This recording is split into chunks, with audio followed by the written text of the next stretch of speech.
Olá, eu sou o pastor Douglas Gonçalves e passando aqui hoje para olhar com vocês para mais uma obra. Hoje é dia de review de uma obra que ela é amada por alguns em excesso, né? Porque a gente precisa ter alguns cuidados com essa obra, e ela é rejeitada por outros também que às vezes não querem nem olhar para ela e perdem algumas pérolas de preciosidade. Mas no review de hoje eu vou te mostrar como tem coisa maravilhosa nessa obra e algumas que nós como cristãos precisamos caminhar com cuidado, mas se você é pregador do evangelho e quer compreender o sentido de algumas coisas, quer compreender um ambiente histórico, cultural ali, do judaísmo do Segundo Templo, quer compreender algumas questões da lei, você precisa ter essa obra na sua biblioteca. E o review de hoje é dessa obra, Comentário Judaico do Novo Testamento, de David H. Stern. Antes de ir para o review, não se esqueça de clicar aqui embaixo em inscrever-se, se inscrever no canal, também ativar o sininho para ficar por dentro de todo o conteúdo que nós temos produzido e vá comentando aí embaixo o que você achar desse vídeo. Eu tenho certeza que essa é uma obra que vai acrescentar demais ao seu ministério. Fica com a gente, vamos dar uma olhadinha. Comentário Judaico do Novo Testamento, David H. Stern, de BV Books.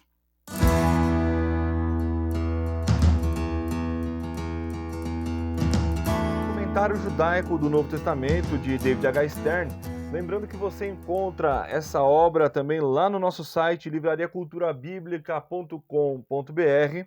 Só lembrando para você que ainda não conhece o nosso site, para quem é de São Paulo e região metropolitana, São Paulo capital e região metropolitana, frete grátis nas compras acima de R$ 120. Já para você que é do restante do Brasil, frete grátis nas compras acima de R$ 200. Parcelamento em até 6 vezes sem juros no cartão de crédito. No boleto bancário você tem 3% de desconto. Mas vamos dar uma olhadinha aqui no que essa obra tem a nos mostrar. Vamos ver o tamanho dela. Ela é uma obra tamanho padrão, tá, gente? 16 centímetros de largura por 23,5 de altura. É uma obra que tem aqui uma lombada de 4,7 centímetros. Então é uma obra volumosa, é uma obra acadêmica, capa dura. A gente já vê uma diferença. Essa obra é aquele comentário judaico que antigamente vinha pela editora Templos, depois ela passou a ser editada pela editora Atos e agora tem sido editada em português pela BV Books. Essa capa, ela é a capa original dessa obra em inglês, como ela é publicada nos Estados Unidos. A obra da Templos, ela tinha uma capa marrom, já a da Atos era uma capa branca com alguns detalhes em verde água, azul, meio difícil de distinguir aquela cor, né? Então, outra novidade dessa obra é que ela não vem mais em papel branco, ela vem nesse papel amarelo, não sei se você vai conseguir identificar daí, né? Mas ela vem naquele papel amarelo, que é um papel melhor e que facilita demais a leitura. Vamos dar uma olhadinha aqui em quem é David H. Stern. Sobre o autor, olha só. David H. Stern nasceu em Los Angeles em 1935, bisneto de 2 dos primeiros 20 judeus da cidade, fez doutorado em economia pela Universidade Princeton e foi professor na UCLA, além de montanhista, coautor de um livro sobre surf. Ele ainda é dono de lojas de comidas naturais. Em 1972, ele conheceu a Jesus, o Messias, após ter recebido o título de mestre em divindade no Seminário Teológico Fuller e ter realizado trabalhos na Universidade do Judaísmo. Casou-se em 1976 com Martha Frankel, também judia messiânica, e juntos serviram durante um ano na equipe dos Judeus por Jesus, Jews for Jesus. Dr. Stern foi professor do primeiro curso de Judaísmo e Cristianismo no Seminário Fuller. Organizou encontros de liderança e conferências dos judeus messiânicos e serviu à Aliança dos Judeus Messiânicos da América. Em 1979, a família de Stern realizou o Aliyah e migrou para Israel. Atualmente, residem em Jerusalém com seus 2 filhos e são participantes ativos da comunidade israelense de judeus messiânicos. Este comentário é o complemento para outra obra do Dr. Stern, Novo Testamento Judaico, que é uma tradução do original grego do século I para um agradável português moderno. Esta tradução traz o essencial do judaísmo do Novo Testamento, através do uso de nomes hebreus e da terminologia judaica, e pela correção de expressões antissemitas encontrados em outras traduções.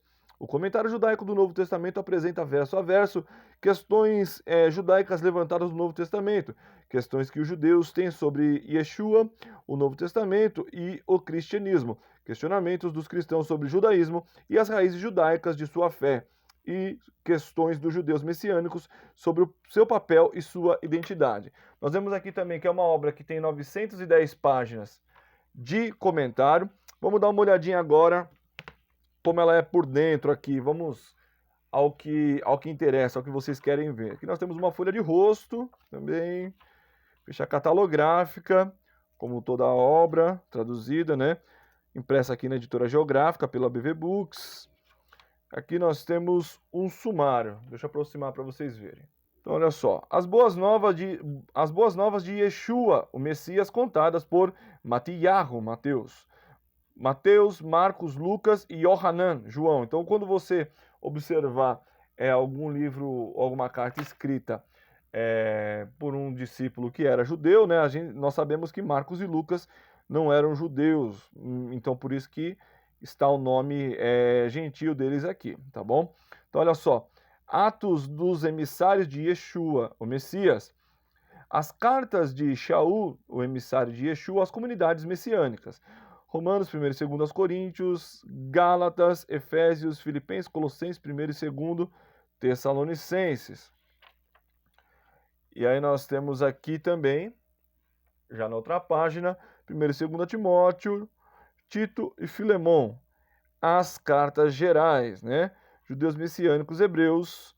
E aí nós temos Yaakov, Tiago, 1 e 2 Kefa, que é Pedro, 1, 2 e 3 Yohanan, que é João, e Judas, né? E Apocalipse de Yeshua, o Messias, a Yohanan. Então vamos dar uma olhadinha no prefácio dessa obra aqui em português. Olha só. Você tem em suas mãos uma ferramenta que vai revolucionar a sua percepção do Novo Testamento. É simplesmente uma das melhores obras de estudo e referência bíblica sobre o Novo Testamento. Por que o comentário judaico do Novo Testamento é tão incrível e fascinante? Pondere comigo a resposta dessa pergunta. O Senhor Jesus, na sua vinda ao nosso mundo como homem, foi judeu. O cristianismo nasceu no contexto do judaísmo.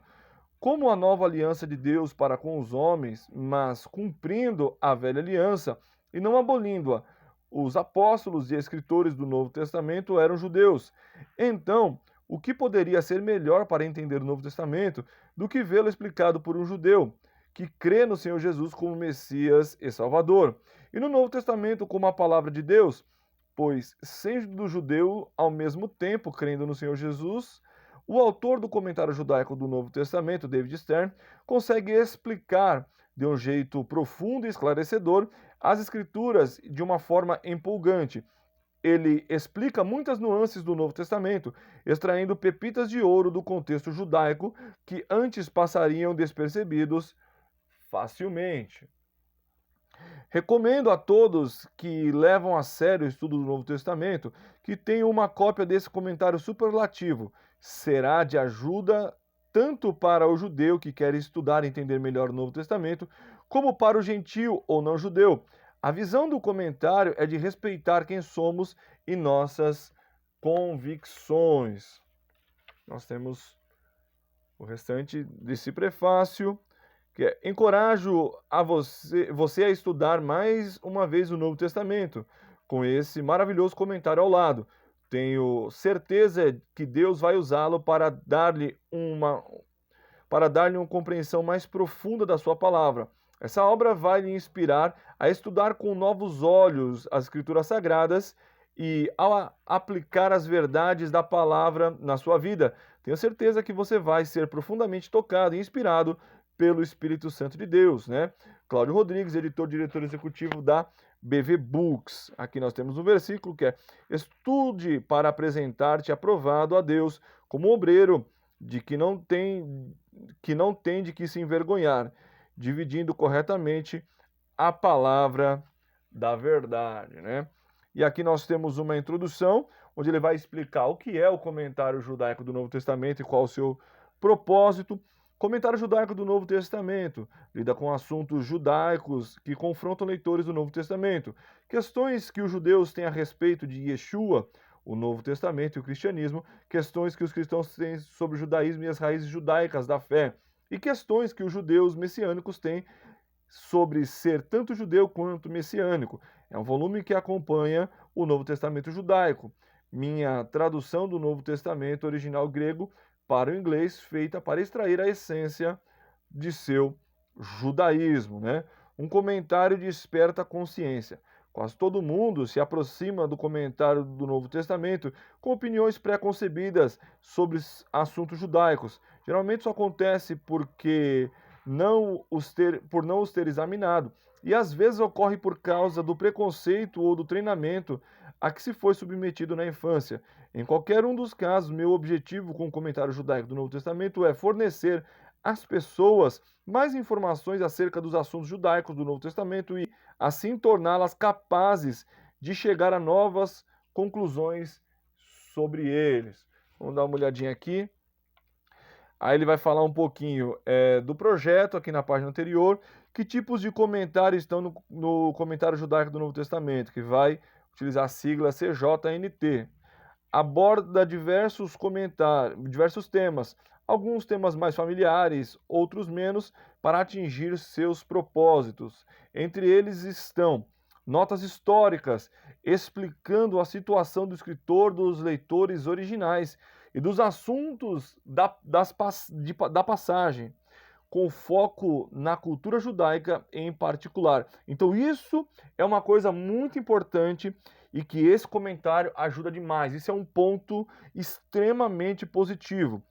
Notas linguísticas, explicando pontos da gramática grega ou significado das palavras gregas, esclarecendo frequentemente pontos similares da linguagem da gramática ou da forma de pensamento hebraicos que sublinham o texto grego.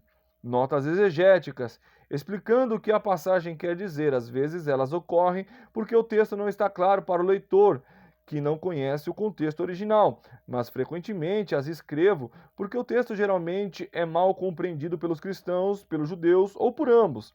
Neste caso, preciso demonstrar que a falta de compreensão tradicional está equivocada, como também explicar por que minha tradução ou interpretação está correta, né?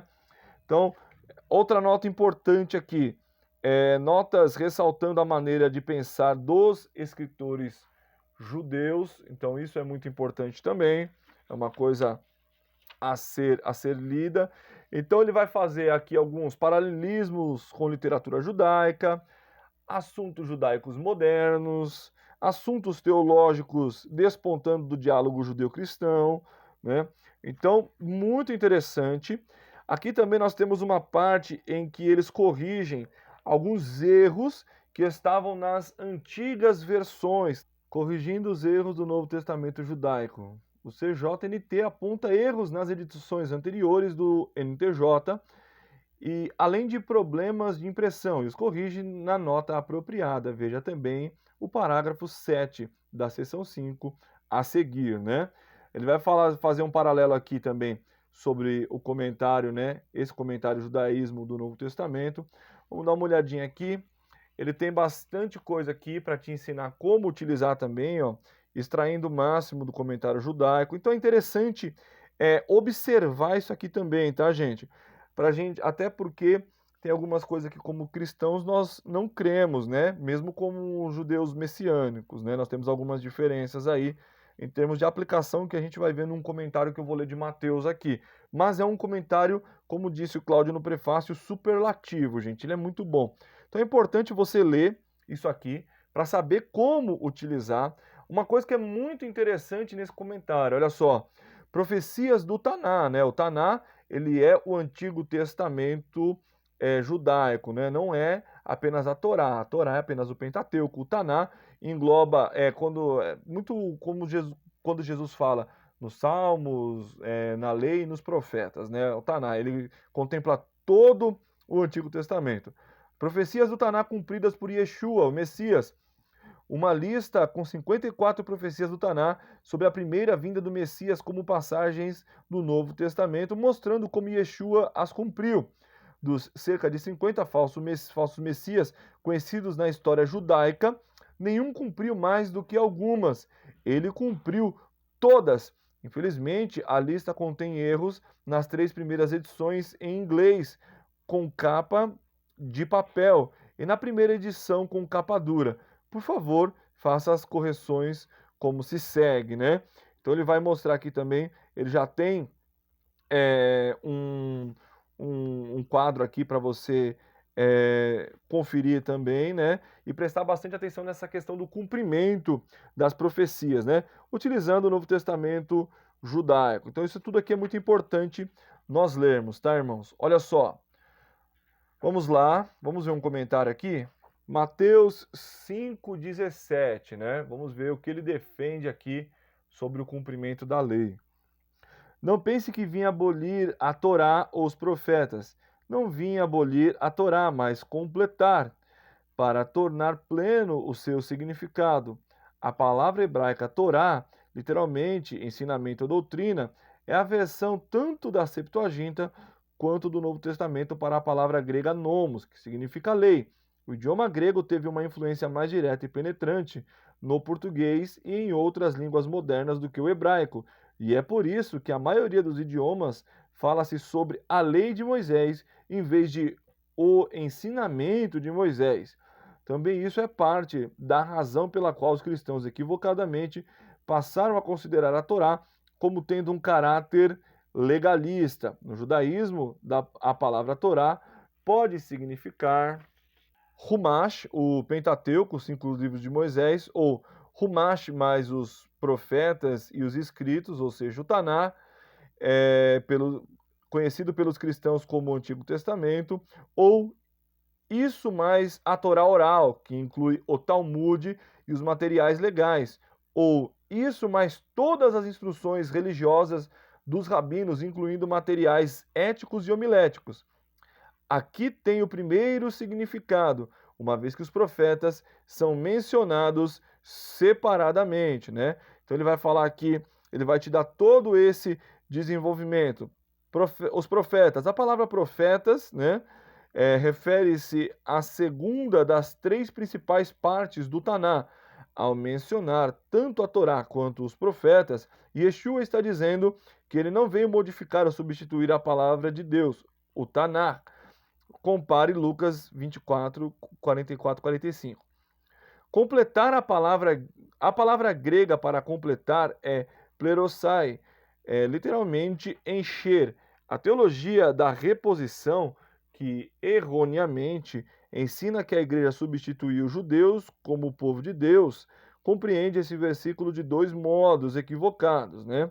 Primeiro, Yeshua cumprindo a Torá, significaria que seria desnecessário que as pessoas cumprissem a Torá agora, mas não existe lógica na preposição de que o fato de Yeshua obedecer a Torá elimina nossas necessidades de obedecê-la.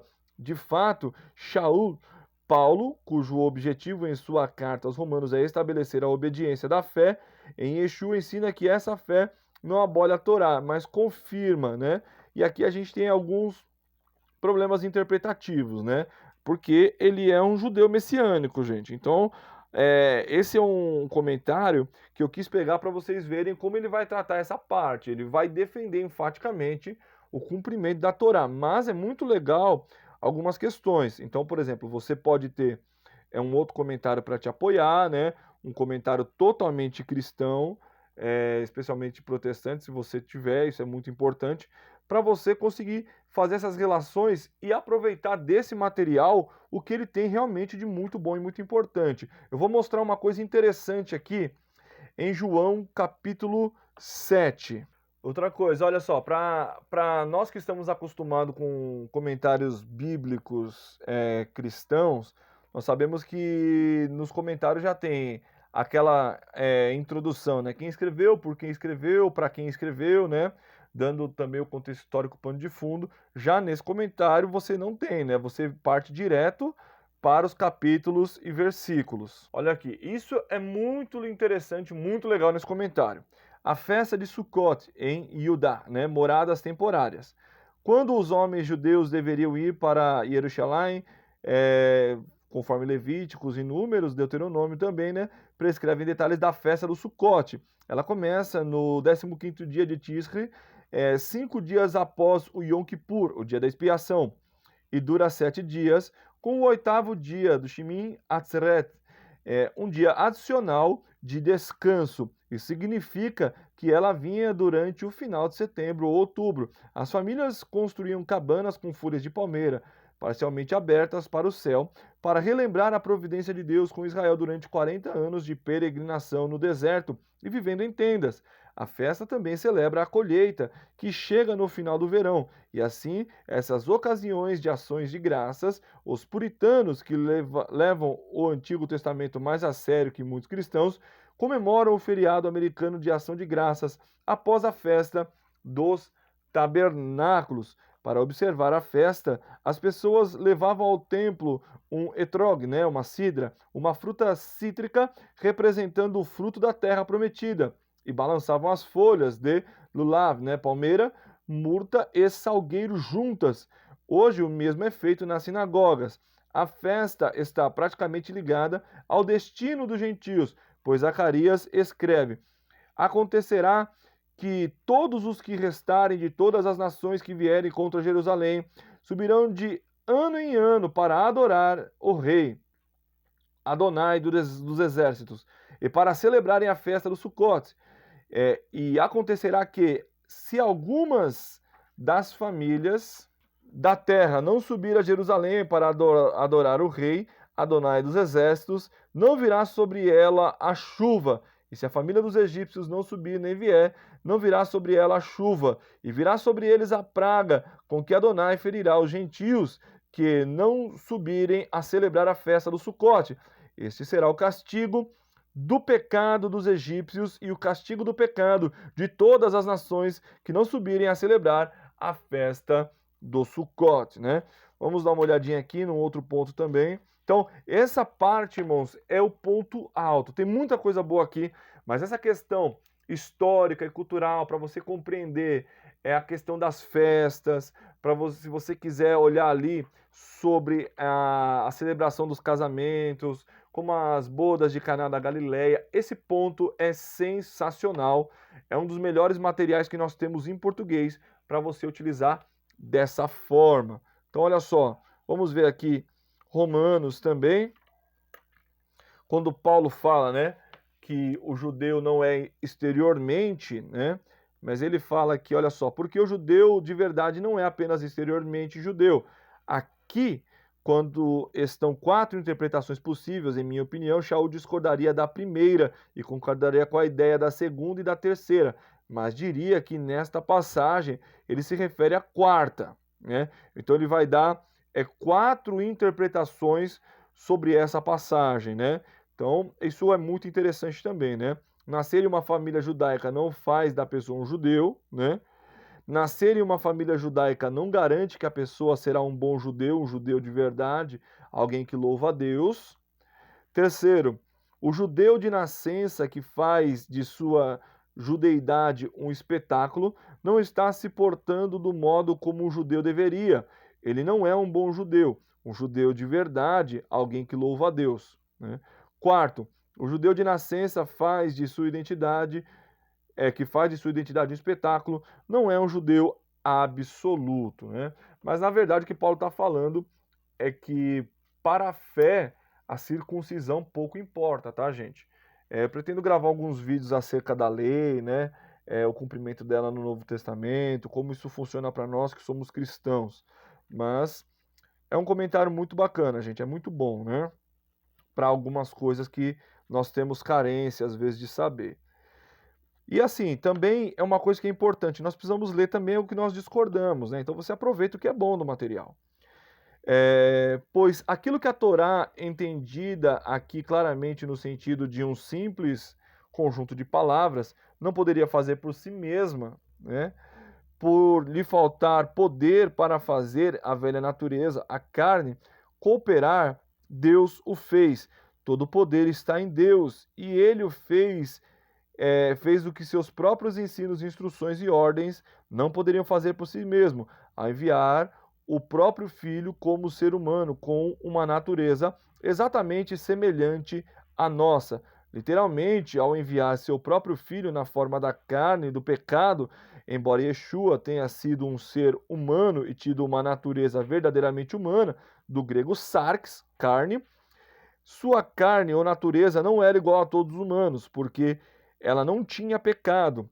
Ele não pecou. Ele se deparou com tentações assim como aquelas que enfrentamos, mas venceu pelo poder do Espírito Santo sem pecar. Então, olha aqui, Deus o fez, enviou seu Filho com o objetivo de lidar com o pecado. Então, muito interessante, muito legal. Vamos dar uma olhadinha aqui em Gálatas, né?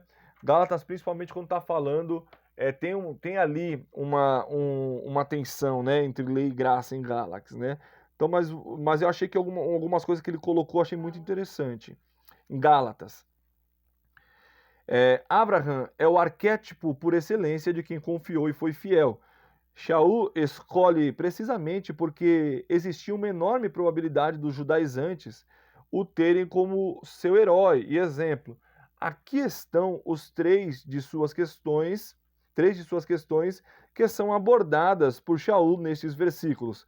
Os judeus de orientação legalista pensavam que Abraham, como sendo um arquétipo do legalismo, eles tentavam provar, inclusive, que a obediência à lei oral, que nem mesmo existia à sua época, como exemplo, são envidados esforços até hoje na tentativa de se comprovar que Abraão seguia a proibição rabínica contra o servir leite com carne, embora Abraão, esbanjando a hospitalidade de forma muito similar à dos beduínos 4.000 anos depois dele, tenha servido seus 3 visitantes manteiga, leite e um novilho cozido. O comentário do Rabino Hertz sobre o Pentateuco explica isso do seguinte modo: o versículo pode ser compreendido como os convidados tendo recebido coalha e leite para saciar a sede e para refrescá-los, vindo em seguida a refeição propriamente dita, a qual se consistia do novilho. Este procedimento estaria de acordo com as leis dietéticas da Torá oral, o que permite que se sirva leite e seus derivados antes da carne, porém não juntos ou depois, né? Então ele vai mostrar aqui também sobre a imputação de justiça a Abraão, que Abraão não era a sua atitude, não era a obediência à lei, né, que o tornava justo, né, mas a sua fé. Então nisso ele acerta também. Então, muito interessante, gente. É um comentário muito bom para você pegar ponto de vista histórico e cultural. Agora vamos dar uma olhadinha, uma coisa muito interessante quando a gente chega na carta aos Hebreus, né? Então, olha só. Então, ele vai fazer bem esse paralelo no versículo 15 e 18, aqui do capítulo 10. Ele vai colocar: ter a Torá de Deus escrita no coração e na mente implica necessariamente em que Deus não é mais necessário.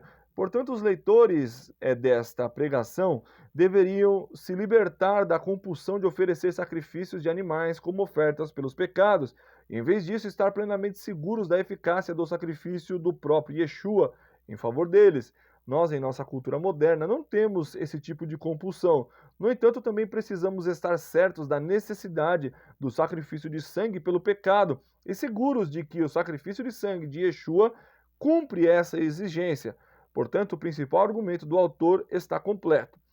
O autor, entretanto, é muito específico ao limitar o que ele diz. Para esses pecados, o sacrifício não é mais necessário e está cancelado. Ademais, as ofertas demais de sacrifício, porém, continuam fazendo parte da ordem de Deus, mesmo após a morte de Yeshua, conforme provado pela atividade de Shaul no templo, em Atos 21, 26.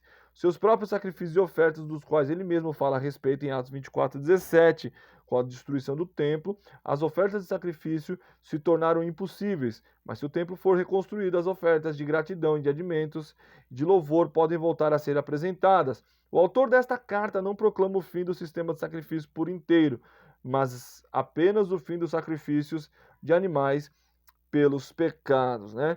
Então, nós percebemos que ele é um comentário judaizante, tá, gente? Então você que é um cristão, você precisa ter um filtro para utilizar essa obra. É uma obra boa? É muito boa. Vale a pena ter? Vale. Se você puder, tenha. Mas tenha também outros comentários para te ajudar no estudo da palavra do Senhor, comentários cristãos, para que você possa fazer um comparativo. Se possível, faça um curso de grego também, um curso de hebraico, você que gosta de pregar a palavra do Senhor. É importante para você entender alguns paralelos muito legais. Bom, gente, esse foi o comentário judaico do Novo Testamento, de David H. Stern, que você encontra lá no nosso site livrariaculturabiblica.com.br. Vale demais a pena ter essa obra. Eu gostei bastante, né, de utilizar ele. Já vi algumas coisas aqui que vão ajudar demais na pregação. Conhecia já pela versão anterior, lá da Templos e também da Atos, mas gostei bastante desse modelo, dessa capa nova e principalmente do papel que a BV Books traz para nós. Bom, pessoal, espero que vocês tenham gostado do review de hoje. Como eu mostrei, é uma obra que ela é muito importante, mas que você precisa ter algum cuidado para manuseá-la, para você não trazer cultura judaizante para dentro da sua igreja, né? E aí acabar incorrendo em alguns problemas. Mas é uma obra que, para você que é pregador do evangelho, é muito importante, vai te ajudar demais. Lembrando aí, não se esqueça de inscrever no canal. Se você já está acompanhando os nossos vídeos, mas ainda não se inscreveu, é só clicar aqui embaixo em inscrever-se, ativar o sininho, comenta aqui o que você achou do vídeo, compartilha nas suas mídias sociais e se quiser adquirir essa obra, assim como outras obras de literatura cristã e teologia, visita o nosso site livrariaculturabiblica.com.br, tem coisa boa para abençoar a sua vida e o seu ministério. Corre lá. Valeu, pessoal. Muito obrigado e até a próxima, se Deus quiser.